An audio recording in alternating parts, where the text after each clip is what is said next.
Olá! Está começando o Visual, o primeiro programa jornalístico da TV brasileira feito em Libras. Quer saber mais sobre o nosso programa e ficar por dentro do universo da acessibilidade? Entra lá no facebook.com/Visual TV Brasil. Direto do Rio de Janeiro, o Visual começa agora.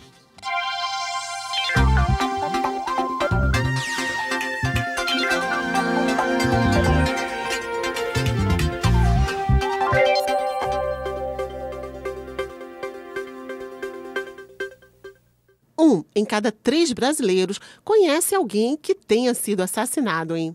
Na América Latina, o país responde por mais de 40% dos homicídios, uma soma que passa de 60 mil mortes todos os anos. E uma campanha agora quer diminuir pela metade essa triste estatística. A dor da perda do filho, assassinado há pouco mais de 2 anos, ainda é profunda e difícil de cicatrizar. A dor de pai, mãe, que perde filho dessa forma, ela não tem... É um buraco, ele só cresce, ele não diminui. Alex Schumacher tinha 23 anos e foi morto durante uma tentativa de assalto no Rio de Janeiro. Os 2 assassinos do jovem foram condenados a 28 anos de prisão cada um. Estamos dentro dos 8% de casos de violência, como a que matou o nosso filho, que foram esclarecidos. Pelo menos 50 milhões de brasileiros com 16 anos ou mais têm um parente ou amigo que foi assassinado. Isso significa 1/3 da população nessa faixa etária. O número de vítimas é maior entre negros do que entre brancos e entre homens do que entre mulheres. 94% dos entrevistados afirmam que o índice de homicídio no país é alto ou muito alto. O desarmamento aparece como uma alternativa de combate à violência. 78% da população acredita que quanto mais armas em circulação, mais mortes teremos no país. Durante a divulgação do levantamento, foi lançada uma campanha para diminuir as taxas de homicídio na América Latina. A campanha está pedindo uma redução anual de cerca de 7%. É uma redução totalmente viável. A gente tem comprovação, inclusive no Brasil, de lugares que conseguiram essa redução. E a partir daí, a gente oferece um guia de elaboração de planos de redução de homicídios. Vamos aí, novamente, ajudar a elaborar, a desenhar e pressionar para que tenha recurso para implementar.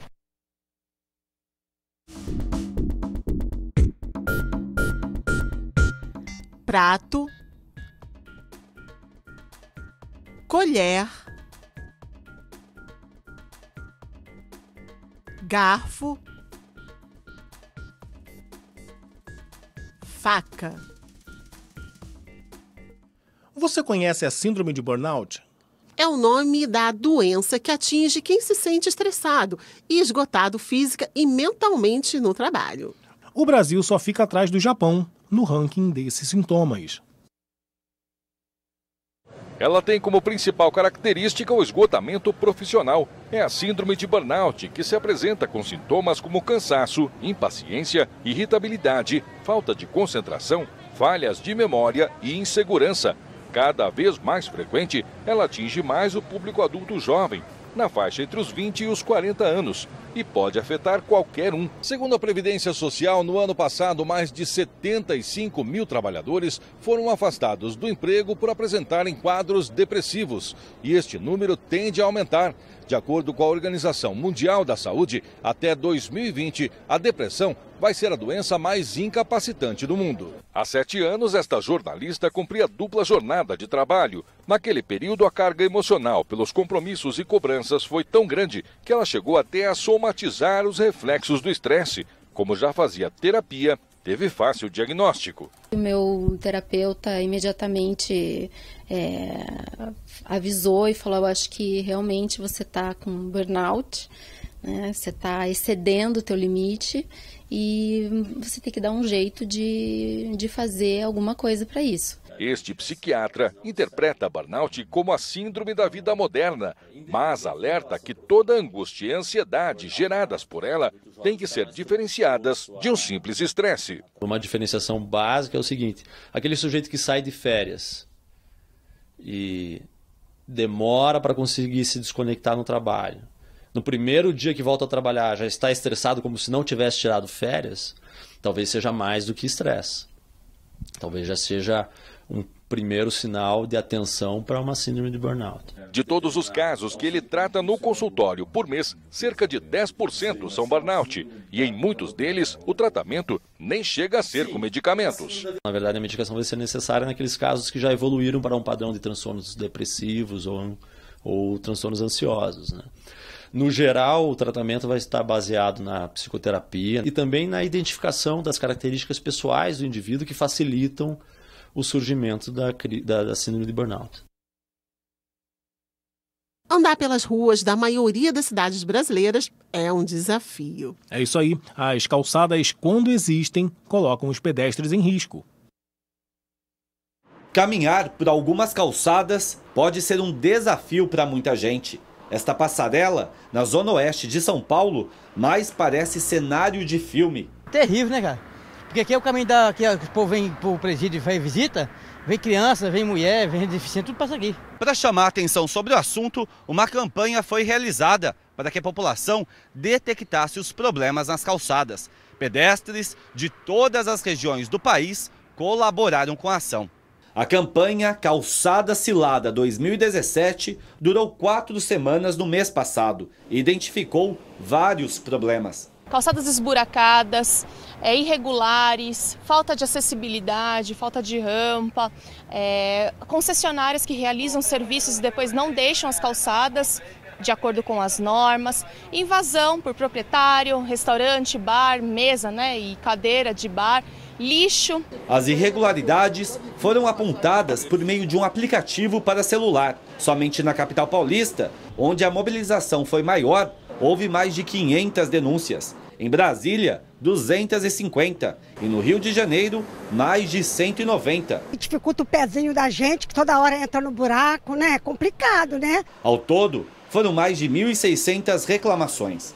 Os problemas se repetem por todo o país. Na capital federal, muitas calçadas esburacadas. Em alguns pontos, mais terra do que concreto. Em São Luís, no Maranhão, mesmos problemas. Atrapalha bastante os idosos, né? As crianças podem cair, tudo, então está muito mal feito. Em áreas particulares, a manutenção das calçadas é de responsabilidade do proprietário do imóvel e cabe à prefeitura fiscalizar e notificar irregularidades. Já em áreas de grande circulação de pessoas, como parques, grandes avenidas e hospitais, a responsabilidade pela manutenção é do poder público. Não adianta também a sociedade só reclamar e não fazer sua parte. Ações simples, como a começar pelo seu bairro, pela sua rua, participar da campanha Calçada Cilada ativamente, é exercício da cidadania mesmo. E também essa gestão coordenada entre poder público, sociedade e as empresas privadas também.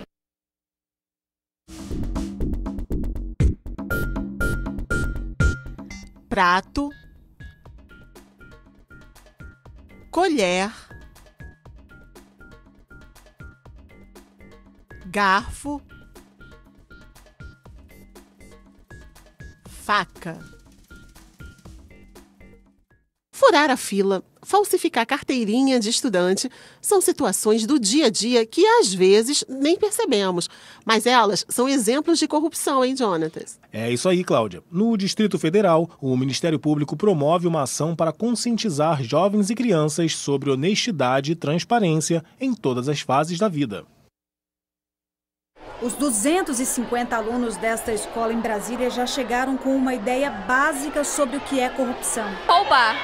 São aquelas pessoas que ficam roubando, os corruptos, lavagem de dinheiro, essas coisas. O governo promete uma coisa e acaba não cumprindo, e aí acaba roubando, decepcionando a população. Mas, depois de participar dessa palestra promovida pelo Ministério Público, perceberam que existem outras formas de se corromper. A gente viu quanto a gente é corrupto na vida, né? A gente pega as coisas sem pedir, a gente mente muito na vida. A gente viu quanto é corrupto mesmo. Dá pra dizer que só os políticos são responsáveis? Não, a gente também tem culpa de ser corrupto. Com a palestra, o Ministério Público quer mostrar aos estudantes que, além da política, a corrupção está em pequenas ações do dia a dia. E ao promover valores relacionados à honestidade e à cidadania, crianças e adolescentes podem perceber que é possível mudar a realidade. No cotidiano a gente tem se falado muito em corrupção, né? Tá presente no jornal, na televisão. E aí esse projeto surge com a oportunidade da gente quebrar esse paradigma, né? De que o Brasil realmente pode ser um país honesto, né? E trazer essa reflexão para cada estudante que está aqui. Até sexta-feira, essa mensagem será levada a mais de 7.000 alunos de escolas públicas do Distrito Federal. A ação faz parte da Semana de Educação para a Vida. O combate à corrupção tem que estar na matéria-prima, no ser humano. Eu trabalhando esse ser humano, eu crio cidadãos comprometidos. Então a gente precisa despertar nas crianças, essas crianças levarem para suas casas, levarem para suas comunidades a certeza de que elas também pertencem ao público, elas têm sua responsabilidade, que elas tenham absoluta certeza e fé de que é possível mudar essa realidade.